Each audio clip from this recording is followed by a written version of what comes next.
the wake of the BBC's Blue Planet 2 series, tackling the problem of plastic waste is now a growing priority. One of the latest ideas is to mine plastic from landfill sites and use it to create clean fuel. But digging up this waste is stirring up controversy. David Whiteley has this exclusive report. Every week, 1,100 tonnes of household waste are buried in this landfill site. It's just one of 20,000 landfill sites in the UK, and between them, they contain 400 million tonnes of plastic. Chris Cornell has been shifting waste in Wiltshire for the last 3 years. From your experience, Chris, I mean, is this what the kind of thing you see every time there's a load of waste dumped here? Yeah. What you're dealing with is mainly plastic? Yeah, definitely these days, because everything's sorted out, the wood, the metals have been taken out on the majority of the loads, and you guess that's basically what you get left with. Yeah. Is it quite shocking to see how much plastic is here? And this is, you know, a relatively small landfill site, isn't it? Yeah, definitely. I mean, it has been noticeably more plastic in the last few years, so what do you do with it? Where does it go? You know, how can you recycle this sort of stuff? That's a question scientist Dr. Stuart Wagland is attempting to answer. He's part of a Europe-wide push to promote enhanced landfill mining. Well, enhanced landfill mining is the concept that we can recover maximum value from landfills, so we can reclaim the majority of resources which are contained within the landfills. We can reclaim the land for development, and we can recover materials of interest such as rare earth elements, critical raw materials, valuable metals, but also plastic. Stuart's leading a government-backed project to recover landfill plastic and turn it into a new fuel. He and his team at Cranfield University in Bedfordshire have so far identified 850 landfill sites in England suitable to be mined. Of these, 34 are in London, and within each one, up to a fifth of the contents will be plastic. But the team think there could be up to 4,000 more sites across the UK that might be worth digging up. Whoa. So what do you got here? This is a sample we've taken from a landfill site. Oh, yeah. Yeah, you can smell the landfill. That's pretty stinky. Yeah, this is quite a tame sample. So Tame sample? How old is this sample, then? It's about 5 years old, this one.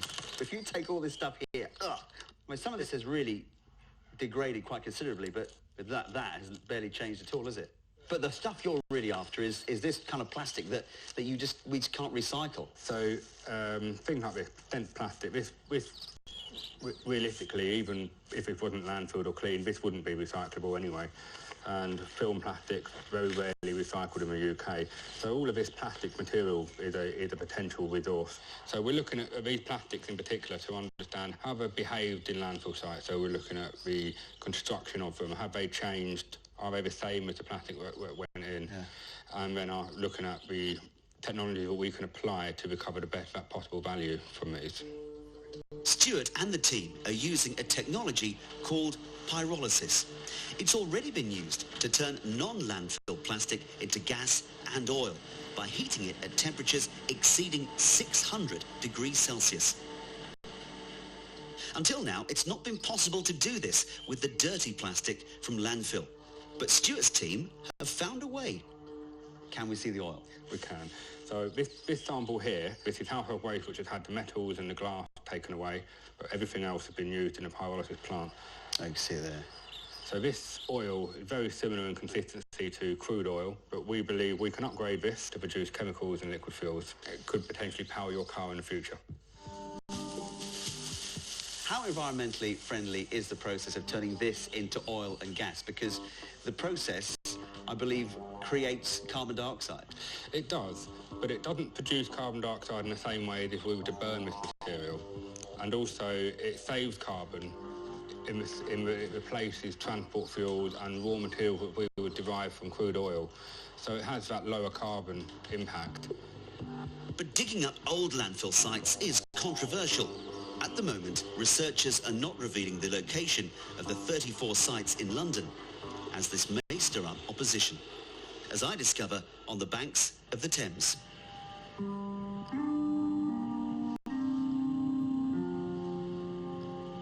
It's a beautiful day here on the beach.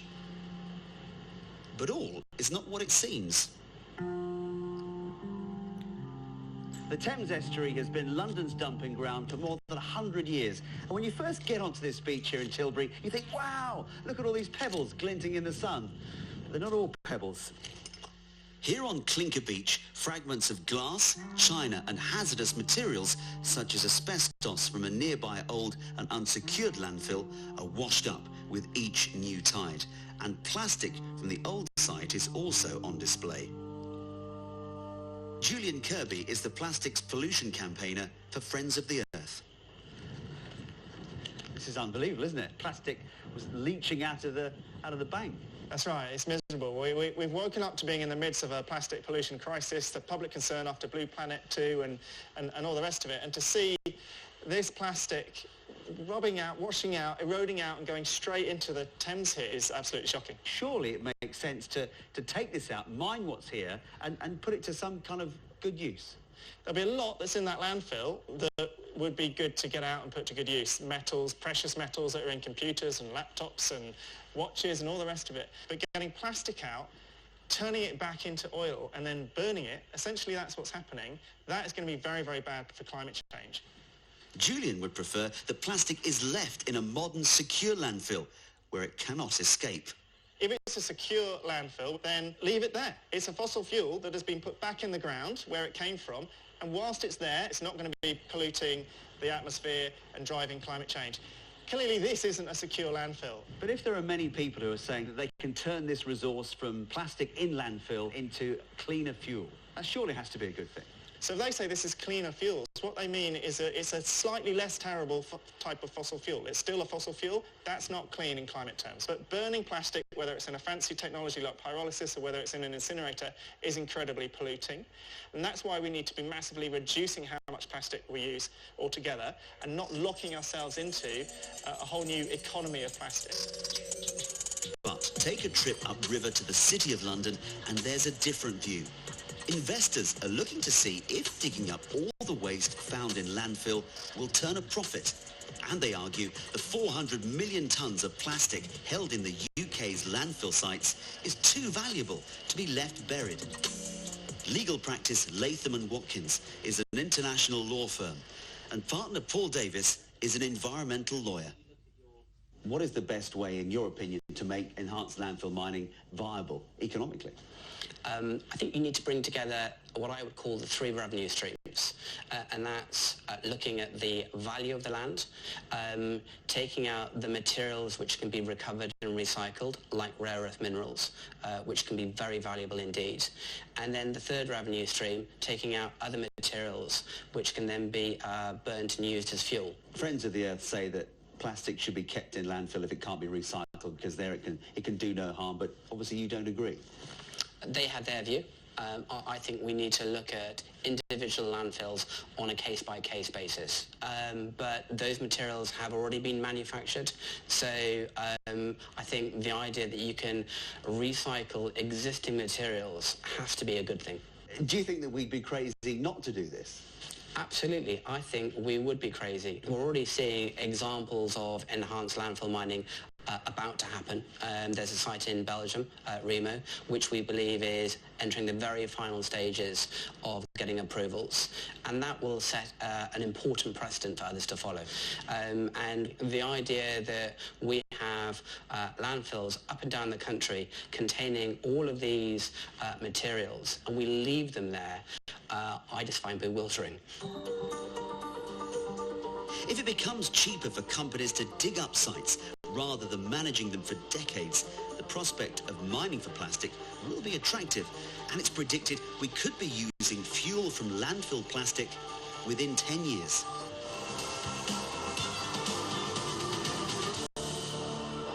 David Whiteley reporting there. Now then, still to come on tonight's show.